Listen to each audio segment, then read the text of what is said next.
anyone be trained to hunt? It's a question we often hear. Many companies are accustomed to bringing salespeople on board without a lot of vetting, but doing a great deal of training and thinking that that training alone will carry the day, if you will, when it comes to them being effective as a hunter. Let's think about that though for a second. What are we really asking the person to do when we're asking them to go out and hunt?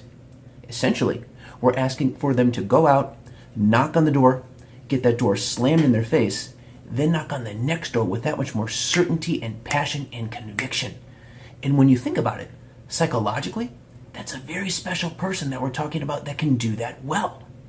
So then the next question obviously comes, well, what leads to someone being effective as a hunter in terms of that psychology? Well, really, there are three key non-teachable characteristics. Number one, the need for achievement. The person who wants to do well just for the sake of doing well, who's constantly focused on setting that bar high, jumping over it, then setting it even higher again the next time.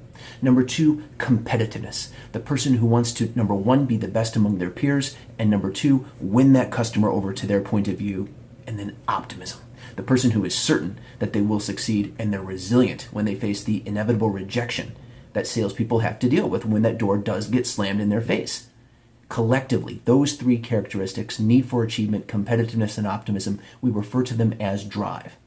The challenge, of course, being that past the age of about 21, 22, there's not much we can do to change that person's overall level of drive. It's kind of either it's there or it's not. Think of drive as the foundation of a house. If the foundation is solid, yes, then we can build the teachable skills on top of it. Things like persuasion, for example, and relationship skills. Yes, we can teach those when that foundation is solid and in place. But without that foundation, if we're asking the person to be a hunter, now we're going to have a problem. So the key is to make sure that we're taking the time up front to vet our candidates well, to make sure that if we are looking for a hunter, they have that non-teachable piece. And now that we know that they have that heart, if you will, now we know that we can train them.